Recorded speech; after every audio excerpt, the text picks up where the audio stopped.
ಹೌದು. ಕಾಂಗ್ರೆಸ್ ಪಕ್ಷ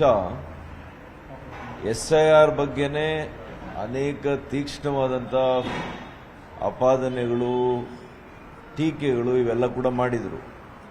ಆದರೆ ಕರ್ನಾಟಕಕ್ಕೆ ಬಂದಾಗ ಇವತ್ತು SIRಗೆ ವಿಶೇಷ ಆಸಕ್ತಿಯನ್ನು ಕಾಂಗ್ರೆಸ್ ಸರ್ಕಾರನೇ ವಹಿಸ್ಕೊಂಡು BLOಗಳಿಗೆ ಎಲ್ಲಿ ಸಾಮೂಹಿಕ ಜಾಗದಲ್ಲಿ ಕರೆಸಿ ಏನು ಇವತ್ತು ಮುಖ್ಯ ಚುನಾವಣಾ ಆಯುಕ್ತರ ಮತ್ತು ಕಮಿಷನ್ನ ಏನು ನಿಯಮಗಳಿದೆ ಆ ನಿಯಮಗಳನ್ನೆಲ್ಲ ಕೂಡ ಗಾಳಿಗೆ ತೂರಿ ಒಂದು ಸಾಮಾನ್ಯವಾಗಿರ್ತಕ್ಕಂಥ ಜಾಗಗಳೆಲ್ಲ ಕರೆಸಿ ಅಲ್ಲಿ ಒಂದೇ ಧರ್ಮದವರು ಇರ್ಬೋದು, ಒಂದೇ ಕೋಮಿನವರು ಇರ್ಬೋದು, ಇಲ್ಲ ಕಾಂಗ್ರೆಸ್ಗೆ ಮತಗಳನ್ನು ಕೊಡುವಂಥ ಜನರನ್ನು ವಿಶೇಷವಾಗಿ ಕರ್ಕೊಂಡು ಬಂದು ಅವ್ರ ಕೈಯಲ್ಲಿ ಇವತ್ತು ಮಾಡಿಸ್ತಾ ಇದ್ದಾರೆ. ಮತ್ತು ಎಲ್ಲ ಸಚಿವರು ಮತ್ತು ಎಲ್ಲ ಈ ಪಕ್ಷದಲ್ಲಿರ್ತಕ್ಕಂಥವರು ಏನನ್ನು ಹೇಳಿದ್ದಾರೆ, ನೀವು ವೋಟರ್ ಐಡಿಯನ್ನು, ವೋಟರ್ ಕಾರ್ಡನ್ನು ಇವತ್ತು ನೀವು ಮಾಡಿಸ್ಕೊಳ್ಳದೇ ಇದ್ರೆ ನಿಮಗೆ ಯಾವ ಗ್ಯಾರಂಟಿಯನ್ನು ಕೂಡ ಕೊಡೋದಿಲ್ಲ ಅನ್ನುವಂಥ ಬೆದರಿಕೆಯನ್ನು ಕೂಡ ಹಾಕಿದ್ದಾರೆ. ಅದರಿಂದ ಏನಾಗಿದೆ, ಜನಸಾಮಾನ್ಯರು, ಬಡವರು, ಬಲಹೀನ ವರ್ಗದವರು ಕೂಡ ಆತಂಕಕ್ಕೆ ಒಳಗಾಗಿ BLOಗಳು ಮನೆಗೆ ಬರೋದನ್ನು ಕೂಡ ಅವರು ವಿಚಾರ ಮಾಡದೆ ಆ ಥರದಿಂದ ಇವತ್ತು ಅವರನ್ನೇ ಹುಡುಕೊಂಡು ಹೋಗುವಂಥ ಪರಿಸ್ಥಿತಿಯನ್ನು ಕೂಡ ನಿರ್ಮಾಣ ಮಾಡಿದ್ದಾರೆ.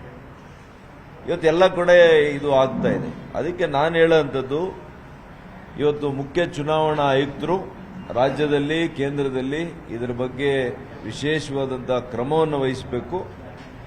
ನೋಡಿ, ಒಬ್ಬ BLO ಒಂದು ಬೂತ್ನಲ್ಲಿ, ಆ ಬೂತ್ ವ್ಯಾಪ್ತಿಯಲ್ಲಿ ಬರ್ತಕ್ಕಂಥ ಪ್ರತಿ ಮನೆಗೆ ಒಂದ್ಸಲಿ ಅಲ್ಲ 3 ಬಾರಿ ಅವರು ಭೇಟಿಯನ್ನು ಕೊಡುವಂಥದ್ದು ನಿಯಮ ಇದೆ. ಮತ್ತು ಎಲ್ಲ BLOಗಳು ಕೂಡ ಇದನ್ನ ಕಡ್ಡಾಯವಾಗಿ ನೀವು ಪಾಲಿಸಬೇಕು. ಇಲ್ಲದೇ ಇದ್ರೆ ನಮ್ಮ ಪಕ್ಷದ BLAಗಳಿಗೂ ನಾನು ಮನವಿ ಮಾಡ್ತೇನೆ, ಅಂತ BLOಗಳ ವಿರುದ್ಧ ನೀವು ಕೂಡ ಕಂಪ್ಲೇಂಟ್ ಅನ್ನ ಮಾಡಬೇಕು. ಅಲ್ಲಿ ಸ್ಥಳೀಯವಾಗಿ ಕಂಪ್ಲೇಂಟ್ ಮಾಡಿ ಅವ್ರ ಮೇಲೆ ಕ್ರಮ ಆಗ್ತದೆ. ಯಾಕೆಂದ್ರೆ BLOಗಳಿಗೂ ಕೂಡ ಸರಿಯಾದಂಥ ಮಾರ್ಗದರ್ಶನ ಕೊಡುವಂಥ ಅವಶ್ಯಕತೆ ಇದೆ.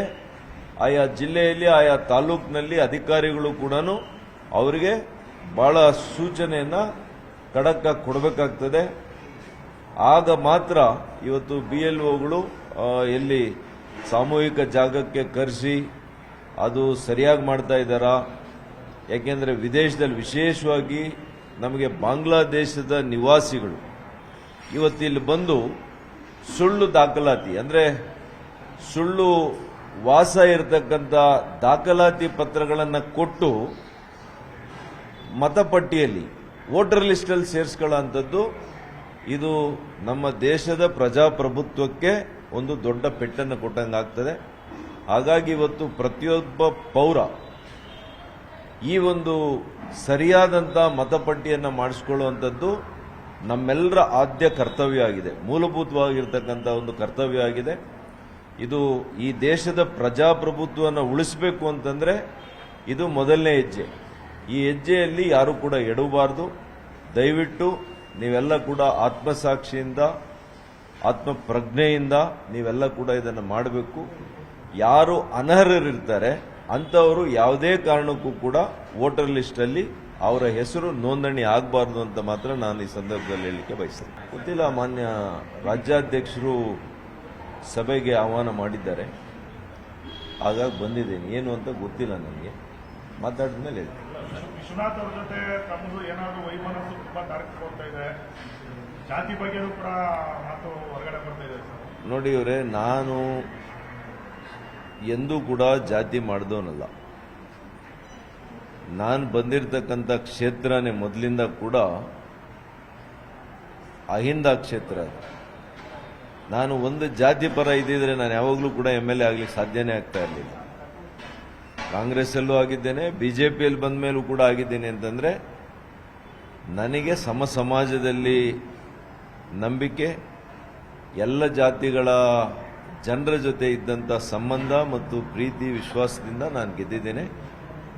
ಅದು ನನ್ನ ಜೀವನದಲ್ಲಿ ನಾನು ರಾಜಕಾರಣದಲ್ಲಿ ಇರೋವರೆಗೂ ಕೂಡ ನಮ್ಮ ಉಸಿರಿರೋವರೆಗೂ ಕೂಡ ಅದೇ ರೀತಿಯಲ್ಲಿ ನಾನು ನಡ್ಕೊಂಡು ಹೋಗುವಂಥ ಒಂದು ಮನಸ್ಸು ನನಗಿರೋವಂಥದ್ದು.